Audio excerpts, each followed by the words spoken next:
घर का झगड़ा खत्म कीजिए, अल्लाह आपके घर को जन्नत बनाएगा।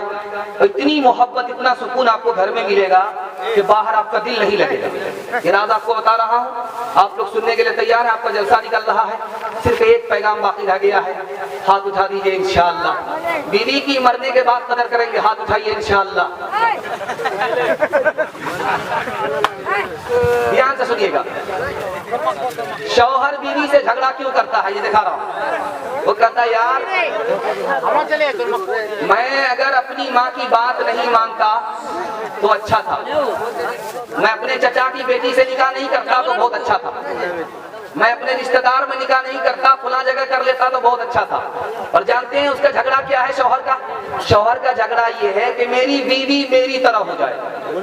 गलत है ये, कभी भी बीवी हमारी तरह हो ही नहीं सकती। और ये सोच लीजिए आप, जितनी भी ताकत लगाइए आप, हमारी बीवी हमारी तरह हो ही नहीं सकती। हमारा झगड़ा क्या रहता है कि हमारी बीवी हमारी तरह हो जाए। और सास का झगड़ा क्या रहता है जानते हैं?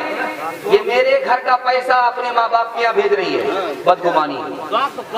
ये मेरे बेटे पर हुकूमत कर रही है, बदगुमानी है। मैं इस घर की मालिक हूँ, मेरी बहू मेरे घर की मालिक नहीं है।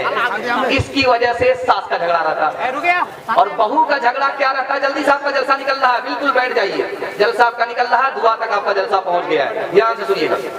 बहू का क्या झगड़ा रहता है कि मुझे बाप ने रानी बना करके भेजा है, मैं किसी की नौकरानी नहीं हूँ। अगर आज दब गई ये लोग जिंदगी भर दबाएंगे। और ननद का भुजाई से क्या झगड़ा रहता है कि ये भाभी मुझको रोकने वाली कौन होती है, टोकने वाली कौन होती है, मेरी मर्जी है, मैं जहाँ जाऊँ, जिससे बात करूँ, जहाँ से आऊँ, ये भाभी मुझे टोकने वाली कौन होती है। अब देखिए झगड़ा कैसे खत्म होगा, सुनने के लिए आप लोग तैयार हैं? झगड़ा खत्म करने के लिए तैयार है? हाथ उठा दीजिए। बेटी की तरफदारी में दामाद को जेल भेजेंगे, हाथ उठाइए। इंशाअल्लाह बिल्कुल सही जा रहा है। ये देखिए इस पर भी कोई ना कोई हाथ उठा रहा है, जरा ध्यान से सुनिएगा। शौहर अपनी बीवी से कहे कि तुम मेरे माँ बाप की खिदमत करो, मैं तुम्हारे माँ बाप की खिदमत करूंगा, उसी दिन झगड़ा खत्म हो जाएगा। आप तजर्बा करके देख लीजिए। अगर बीवी का झगड़ा शौहर से होता है, शौहर का झगड़ा बीवी से होता है, तो शौहर अपनी बीवी से कह दे कि यार आज के बाद मैं तुम्हारे माँ बाप की खिदमत करूंगा, तुम मेरे माँ बाप की खिदमत करो, उसी दिन झगड़ा खत्म हो जाएगा। भाभी को ननद अपनी बड़ी बहन समझ ले, और भाभी अपनी ननद को ननद नहीं छोटी बहन समझ ले, झगड़ा उसी दिन खत्म हो जाएगा। सास अपनी बहू को जिस दिन अपनी बेटी मान लिया, उसी दिन झगड़ा खत्म हो जाएगा। बहू जिस दिन अपनी सास को सास नहीं बल्कि माँ समझ लिया, उसी दिन झगड़ा। औरत आई ताबीज लेने के लिए, तो आमिल साहब ने पूछा कि क्यों ताबीज लेना चाहती है? कहा मेरा शौहर मुझको डांटता बहुत है, मारता बहुत है। तो कहा एक काम करो, मैं पानी पढ़ देता हूँ, जब भी तुम्हारा शौहर गाली बोले तुम मुंह में पानी रख करके बैठ जाना, कुछ नहीं बोलो। तो जब भी झगड़ा हो मियाँ बीवी में, तो औरत जल्दी से जाए, झट से पानी निकाले, तो 4 घूंट लेकर के बैठ जाए, झगड़ा खत्म। क्योंकि आमिल साहब को समझ में आ गया तो उसका हाथ चलता होगा, इसकी जबान चलती होगी। जिस दिन उसका हाथ चलना बंद हो गया, इसकी जबान चलना बंद हो गई, वही दिन वो घर जो टूटा फूटा है वो जन्नत बन जाए। सास के यहाँ दामाद आया, दामाद आकर के बैठा हुआ है कि आज मुर्गा मिलेगा खाने के लिए। सास चालाक की, एक दिन मुर्गा खिलाएंगे, रोज दामाद खाने के लिए। तो सोचा आज इसका इलाज करते हैं, कभी नहीं आएगा। खिचड़ी पका करके देखी। अब दामाद ने जो देखा खिचड़ी, तो सर में दर्द हो गया। तो सास को कहता है डांट करके, ये मेहमान खाना है कि जेल खाना है, मैं दामाद हूँ या कैदी हूँ? खिचड़ी दे दिया। तो सास बड़ी चालाक थी, उसने कहा बेटा खिचड़ी को बुरा भला मत कहो, ये खिचड़ी बहुत अच्छी ग़िज़ा होती है, अमीर भी खा लेते हैं, गरीब भी खा लेते हैं, किसी का पेट खराब नहीं होता। समझ में आ गया मुर्गा बचाने की प्लानिंग है। तो दामाद ने कहा कि अम्मा खिचड़ी तो खिला रही हो, लेकिन घी तो ला करके दो। अब बुढ़िया जो छुपा करके घी रखा था, ला करके ढक्कन खोला तो हाथ में हरकत थी, घी ज्यादा पड़ गया। अब बुढ़िया को लालच हो गया कि सारा घी तो दामाद ही खा जाए। मंतिक से बुढ़िया ने कहा कि बेटा अकेले खाओगे बरकत नहीं होगी, साथ में शामिल कर लो, बरकत ही बरकत होगी। समझ में आ गया ये पूरा खाने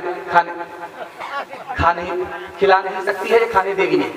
तो कहा तो आप तो मेरी माँ हो, खा लो साथ में। बुढ़िया ने प्लेट को देखा तो दामाद की तरफ घी ज्यादा, अपनी तरफ कम है, दिमाग लगाया इस घी को टानना अपनी तरफ। अब बेटा मैं तुमसे नाराज हूँ, तुमने मेरी बेटी को फला महीना में फला हफ्ते में ये दुख दिया है, ये दुख दिया है, ये दुख दिया है, सारा घी इधर टाना।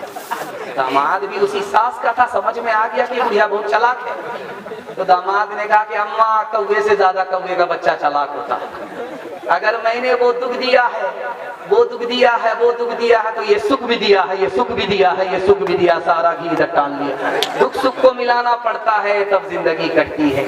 जो न देखा न सुना है वो हुआ करता है, जो न देखा न सुना है वो हुआ करता है।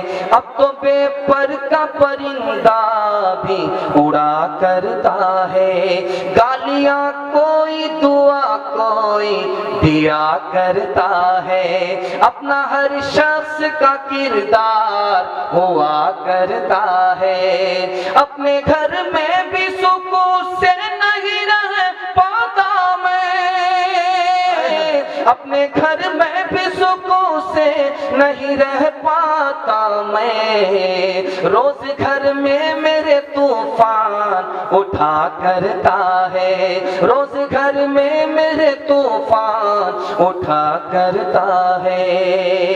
आखिरी पैगाम देकर के मैं अपने जलसे को मुकम्मल कर रहा हूँ।